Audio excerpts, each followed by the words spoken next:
this is Leslie. Welcome to the Anchorite Podcast, where we explore the delights of self-revelation.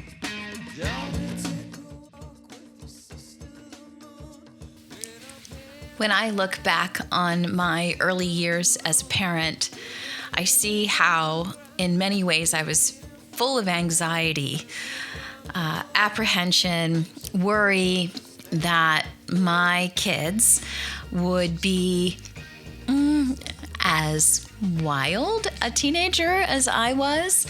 I wasn't a terrible kid. I did a lot of things right, but I do remember being fairly sneaky and keeping a lot of things to myself. And I'm just so grateful that I have a relationship with my kids where I feel as though they may not tell me everything that they're thinking and doing, but I feel like we can talk pretty freely, and I think you'll definitely hear that in my conversation with my son, Jonah, who is the guest today. One of the things that I was delighted to realize about my kids was that they were going to be completely different from me in a lot of important ways. And one of the things that I most appreciate about Jonah is that from an early age, he just exuded a confidence and a self-assurance that I don't really remember ever possessing. And so he definitely makes use of that when he is drumming in various school bands and friend bands. But he's also, and I know I'm his mother and I'm a little biased, but I think he's a really terrific actor. And I'm excited to see him continue pursuing that as he goes on to college eventually. He's going to be a senior in high school this year. So he's 17 and in this interview, very reflective. And one of the things that I took away most from this interview was how he's learned over time the value of being humble. So that makes me very proud. I hope you enjoy our conversation. So this first one is, I don't know if this is something you've thought about very much in your life, but it's kind of a two-parter. Define the self. Oh. Weren't expecting that, huh? No. Define the self, and what you just thought this was your mom's goofy podcast. I did. Yeah, well, surprise. Gotta buckle in. All right. Right. Define the self, and let's try and be heard over the panting. What is one adjective you would use to describe your self? And self is like capital S. So like, first of all, when you think of the word self, what does it mean to you? I think of individualism. Mm-hmm. I think it's the choices that you make that help you stand out amongst the crowd. You know, we're all own snowflakes. That's another fun fact. No snowflake is similar to another. But they taught us that in elementary school, so we knew we were different. I don't know. Self is about individualism. It takes you apart from anyone else, and I don't know if I would just one adjective to describe yours. Oh, but I'm stuck between two. Well, which ones? Compassionate and energetic. Yeah. Well, but you're describing yourself. Yes. Which is like and you've defined it as the qualities that make you unique? Yeah. Okay. I don't think. Which one of those do you think makes you more unique from other people? Oh, probably energy. Enthusiasm. Yeah. Yeah. I see that. Mm-hmm. So this next one starts off with a quote, and it's a quote by the author who wrote Siddhartha, Hermann Hesse. And he said, "We must become so alone, so utterly alone, that we withdraw into our innermost self It is a way of bitter suffering. But then our solitude is overcome. We are no longer alone, for we find that our innermost self is the spirit, that it is God, the indivisible. And suddenly we find ourselves in the midst of the world, yet undisturbed by its multiplicity. For our innermost soul, we know ourselves to be one with all being. So the question is, must human beings suffer bitter aloneness to feel both whole and connected to all other beings? No. You don't need to suffer to feel connected to other people. No. Tell me more. Well, I've been able, like, I found a community of people that I identified with at a very young age, thanks to uh theater. And I don't think I went through any individual suffering before that. uh but that's always kind of been a constant in my life. And sure, it helps you to realize more of yourself and to realize how much you value those things if you spend some time away from them. But I think that you can feel whole if you, even if you, I mean, the thing about being alone is that it takes away some of the wholeness that you've felt for a while if you've had it. And I'm sure everyone has at least some point before they start to feel terribly alone. Uh, so when you go back to those places, it helps you to value them even more. And I don't know, brings in a few fresh perspectives. I mean, I've had points where I don't know, either hung out with the wrong group of people or have let others' opinions kind of make me feel a bit more alone. But then in that alone time, which can be incredibly valuable, I've found how to embrace myself more. Yeah. As because I'm weird. Are you willing to hang out by yourself more now that you're older than you were when you were younger? Oh yeah. Oh yeah. Yeah. I never wanted to be alone as a kid. No, you did not. No. Uh now I'm fine with it. Yeah. Sure, it's a bit more boring than hanging out with a group of people, but you can find stuff to do and stuff that you can entertain yourself with, and I think that's fine. Yeah. So next question is about boundaries. Boundaries make the self possible and discernible from others. Most boundaries tend to fall into the following categories: physical, sexual, emotional, intellectual, material, and time. This has two questions that are associated with each other. What is one of the most important boundaries you enforce with others? And then the second question is, what boundary with yourself do you hold most sacred? Oof. Okay. Uh well, So, I think yeah. one of the main things about me is that I try not to set up boundaries. Like, it's not intentional. Like, I don't know. What does boundary mean to you? I don't keeping part of yourself, like, to yourself. I think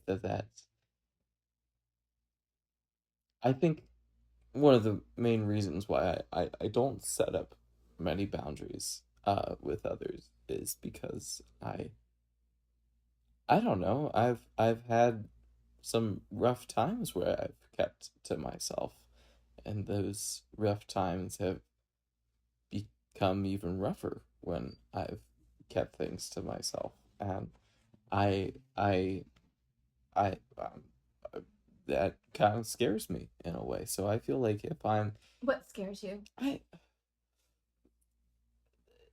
when you're left alone with your thoughts for too long, Mm. sometimes they can get a bit more negative, and you Mm. can start to think things that aren't true and Mm. aren't realistic. So, And so having fewer boundaries means. I think having fewer boundaries means that you allow people to be more honest with you. You allow yourself to be more honest with others. Um, I think that um,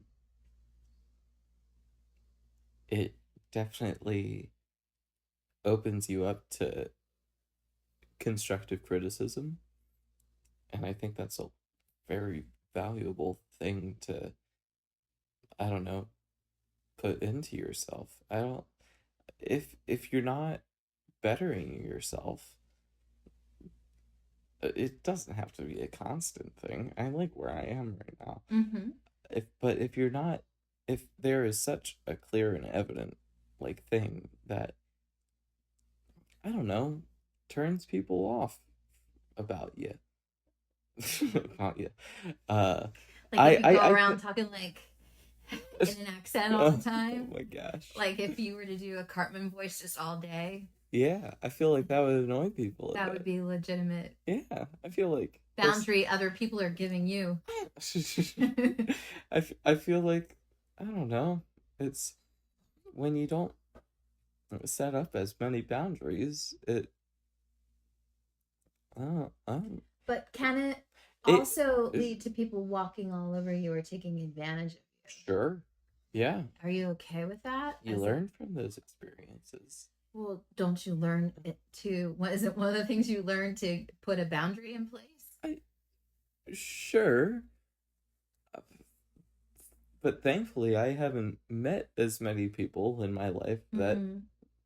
at least people that I want to associate with, Mm-hmm. that would do that to me. Yeah. I tend to, So your default is more to have fewer boundaries with people and then erect them if you need them. yeah, Yeah. yeah. I feel like I've done a pretty good job of finding a nice friend group that allows for, I don't know, accepting others' mistakes. Um, like my best bud Clarence, like uh we were at a marching band cavalcade at the very end of the year, and um I was having trouble with uh people that I used to associate with. Mm-hmm. And I I asked him, what can I do? Mm.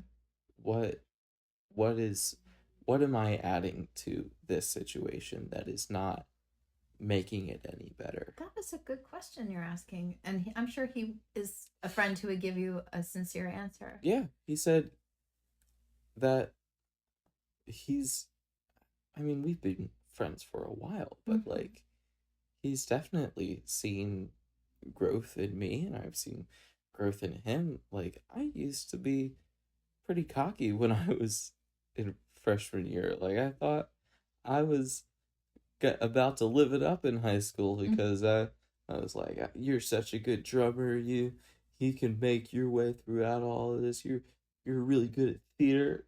I hadn't done any like out of school productions since elementary school. Um, and I was nowhere close to the drummer that I could have been at that point. I I I don't know. I feel like I've I've definitely, this is sidetracking, but It's fine. I I think I could be better than where I am right now Okay. as a drummer. Okay. Um, I'm sure that it takes people a different amount of time to get into something like that. But Yeah. I mean, Well, why don't you ask Tony to help you be more strategic about it? well, it's not. I'm fine with where I am right now. Mm-hmm. It's just like if I had focused more on technique and building my knowledge Mm. in improvisation, I could be further ahead than where I am now. But I always had the mindset of you're above the average for your age right So now. you think that held you back because you were overconfident? Yeah, Interesting. yeah. And yeah, I was taught a lesson when I got into. Is that along the lines of what Clarence told you? He told me that I was cocky and that I sometimes have interactions with people that they can easily, like, he knows me now, like he recognizes where when I'm just being genuine, but like I don't know, when I think the one thing that he brought up was uh like something that had happened at musical or something where like I said, how do you not know that to someone? And which I'm sure I thought was completely fine to say at the time. But Sure. like He remembered that. he did. Yeah. Like, and I recognize that I definitely have had interactions with that, like with like that with others, and that is, and in many ways, like with my grade in general, like that held people back a bit from being friends with me earlier. Okay. Because I mean, of course there's this stereotype of like being a band kid and being a theater kid, and like that's generally like, oh, those kids are weird, not a good hangout, really. But I don't know, I think I'd love to be closer with people in my grade, and I have been able to build some friendships there, but not like come over to my house kind of. Well, I think that's just about trying and asking people. Yeah. Yeah. It's so interesting, the direction of your answer, because the next question is well, I'll just read it to you, and I think you'll see how it aligns with things that you've already said. Psychiatrist and psychotherapist Carl Jung said, unfortunately, there can be no doubt that man is, on the whole, less good than he imagines himself or wants to be. Everyone carries a shadow, and the less it is embodied in the individual's conscious life, the blacker and denser it is. At all counts, it forms an unconscious snag, thwarting our most well-meant intentions. And Franciscan priest Father Richard Rohr says that he prays for his shadow self to provide one good humiliation a day. And so anyway, the question was, can you describe a time that your shadow self acted out and you had to learn a humbling but ultimately positive truth? Oh, I feel like you did that in what you just explained with Clarence. Yeah. And I'd bring out another example from freshman year. The first jazz band rehearsal that I went to, both of the other drummers were not there. They both had other conflicts, and I had to sight read all of the pieces on my own in front of probably the best band I've played with in my years there.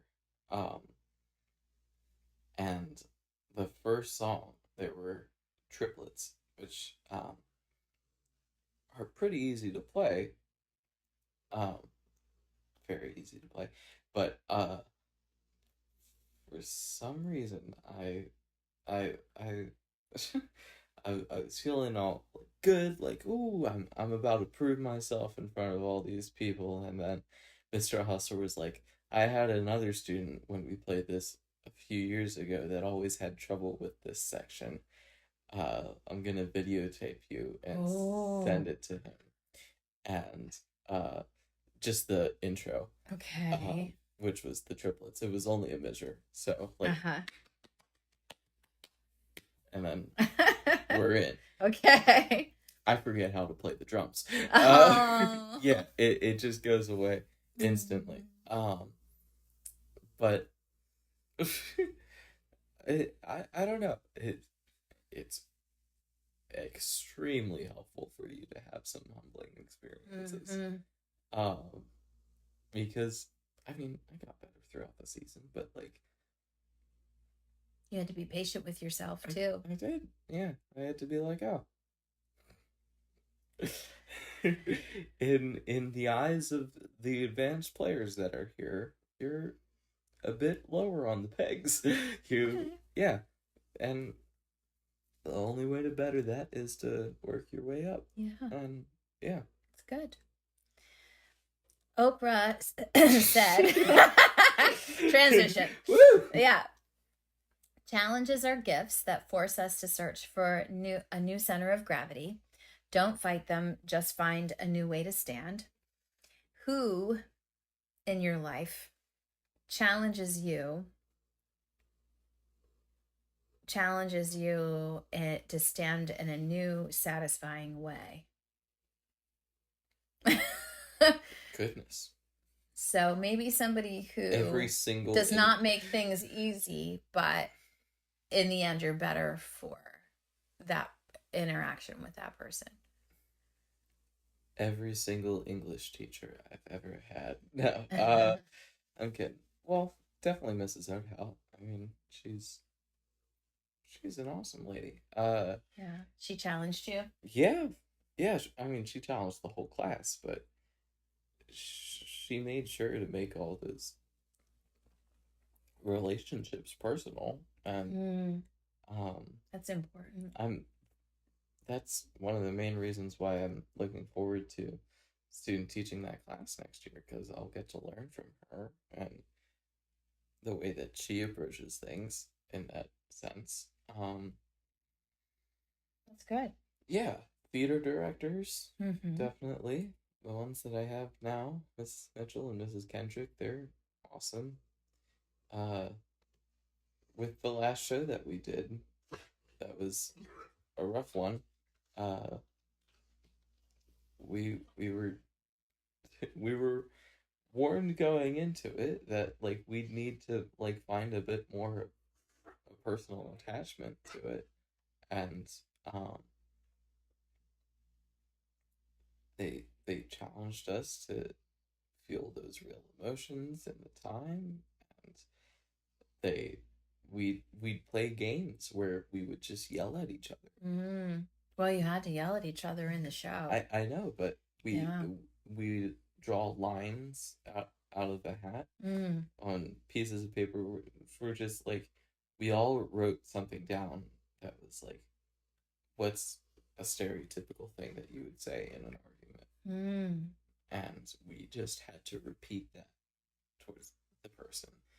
Well, it would be a partner thing, so one person would just say your name or your character's name, and you'd have to say the thing on the paper back, and you would build intensity as you went, and then it was up to you. Like you tapped out when you said you wanted to. Oh, what did you find challenging about that? Learning when to tap out. Why? I don't know. Aren't really times on that stage when I am saying a line and feeling the emotional weight of it. But that game made you, and then you weren't sure when to stop your turn. Yeah, I mean, I didn't know when I would reach my peak, because like I'm not used to finding the emotional weight, so I didn't know what it would feel like. I didn't, and really only in the last few dress rehearsals and the shows did I like actually start feeling genuine emotions while I was saying those words. What did you learn from that experience? It's hard to get invested in a character, but once you're in there, it's, I don't know. I think one of the reasons why I love theater so much is that the stories that you get to tell are so, like, they're put in place to make you make a bit of sense out of regular, ordinary life, or take you out of ordinary life and put you in a different place, make you feel better. And it's weird to take yourself out of normal life and put yourself into another that is so realistic. Yeah.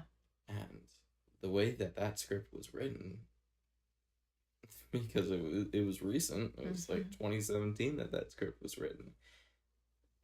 Those were normal, everyday things to say to another person. And well, not to mention being a child who has dealt with divorce as well. Of course. Yeah. And I was really hesitant to do the show because of that. Interesting. Because I didn't feel like I would get to be taken out of everyday life. Yes. If I was doing the show. There were a lot of parallels. Yeah. Yeah.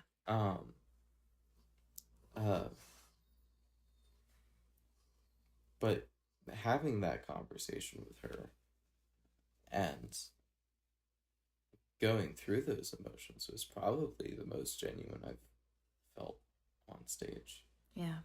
And then I got to let it all out at the end. When I did that ending for the first time in rehearsals, and even during the shows, people would like turn away and walk to other rooms. Yeah. It's hard to watch. Yeah. So what do you think the point of that show is? Oh goodness. Learning to say goodbye. What? What about learning to say goodbye? Although it's hard, you have to do it at some point because change is going to happen. Yeah. You can't just expect everything to play out the way that you want it to. You have to deal with what life throws at you, and even if it doesn't go the way that you want it to, you have to embrace it so that you're not ending up hurting yourself. Yeah. I'm going to switch in order of questions. I'm going to jump to number 7 and then backtrack. So what do you want most for yourself in your life right now? I heard you talking about drumming, but I don't know if that's what you want most. Maybe it is. That's okay. Either way, I'm just curious. Theater and drumming have been a constant in my life. But what do you want for you, Jonah, as a person in your life right now? What do I want to do in the future? No. What do you want today, right now, most for you? Right now. I don't mean like a cheeseburger or something. Like, we're talking about yourself. Okay. Which you said is the things about you that make you unique. Right now, I'm a bit torn because I always want to be with a group of people that love and respect me for who I am, and I have that. Of course, with high school, that changes with friends, but I'm also, I don't know, I want to find a bit of independence with that. Interesting. I don't know what that entails. I mean, I just got a license. That's something, but so it sounds like you want some independence. Yeah, I mean, stop yawning on my podcast. I'm sorry. Wake up. I'm in my jammies. I know. Um, It's 3:28. Listen, I'm asking you the next question, okay? okay. Liz Gilbert says, if you're alive, Which I am. okay, you're a creative person. You and I and everyone you know are descended from tens of thousands of years of makers, decorators, tinkerers, storytellers, dancers, explorers, fiddlers, drummers, builders, growers, problem solvers, and embellishers. These are our common ancestors. The guardians of high culture will try to convince you that the arts belong to only a chosen few, but they are wrong and they are also annoying. We are all the chosen few. What is the last thing you made that brought you deep happiness? My solo in Tiger of San Pedro. That is a cool song. I really enjoyed that I picked that song and that I got to solo on it, and that when I did, and I've watched all the videos that I can, I did well with it, and Yeah, you did. People really enjoyed it. I don't know. And when we played at Market, there was a there's an older man that came up to me afterwards that he said, "Don't you ever stop doing what you're doing." Oh, that's cute. Yeah, Well, I hear in your answer you thinking about humbleness still and also independence. So these seem to be some themes that are happening in your life. but also creating something for others to enjoy. Okay, creating something for others to enjoy. Nice. Okay, so that segues well into the last question, which is, music is one of the most important tools I have for understanding myself. If you were a song, what genre of music would you be and why? Oh, goodness. It's hard to narrow down. Yeah, because I like so many genres. I know. Which one is most you right now in your life, do you think?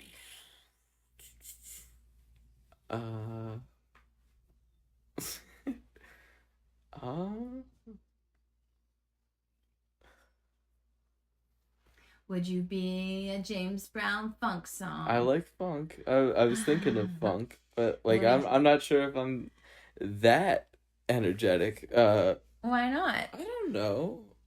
Would you be something with cowbell, perhaps? Always. Yes. Um. But anyway, so we're not narrowing it down. What genre would you be? I like so many. I love music. I know, but which type shows you? Oh goodness. Something energetic. Something energetic. Yeah. Which could be any genre.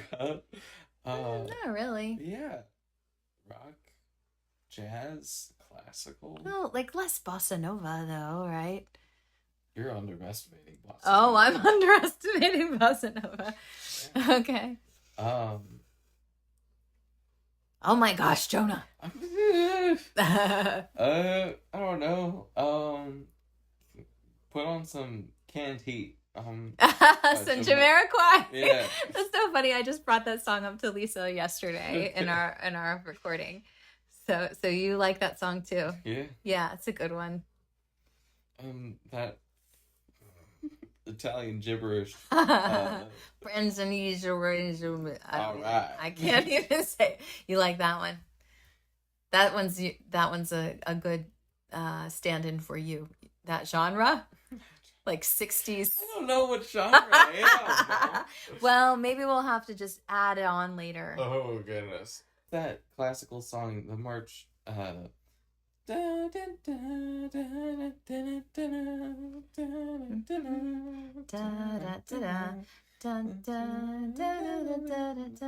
that Carmen? Shoot. So you would pick a classical march? I don't know. All right, that's the end, everybody. Thanks, Jonah. That was a great conversation. Hooray. I appreciate it very much. Yeah. I love you. I love you too. Bye. Bye. Freezing cold in ancient 9 old. You're the cold maze, say one, freezing cold in ancient 9 old. All right.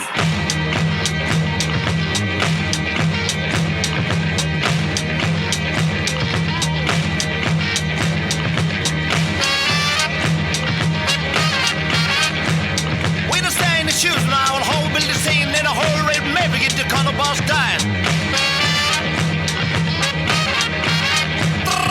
Chance of mine begin to cold, baby, stay yet with Joe.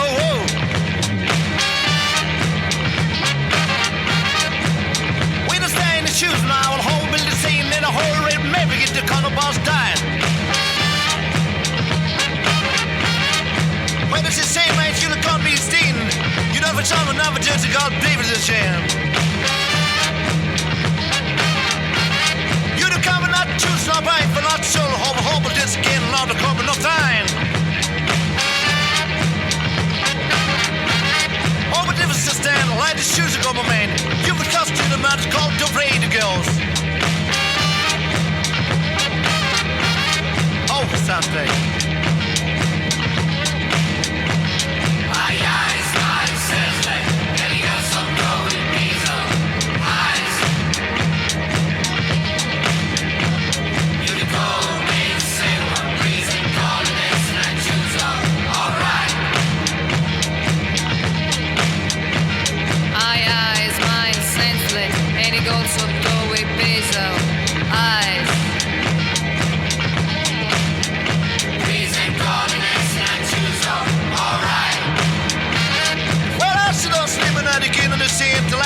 But don't hold had a good time, left face to go. We been seeing in the stand, and the shoes are come up in. This is 2 of the cars that over 4 world the guy to stay. I my chance, let ain't a kill shut go and breathe up. You the call and made us stay one. Please sit calling this in I do so, alright. You know, I feel as you can on them and don't. That's baby, that's the light of deep in your.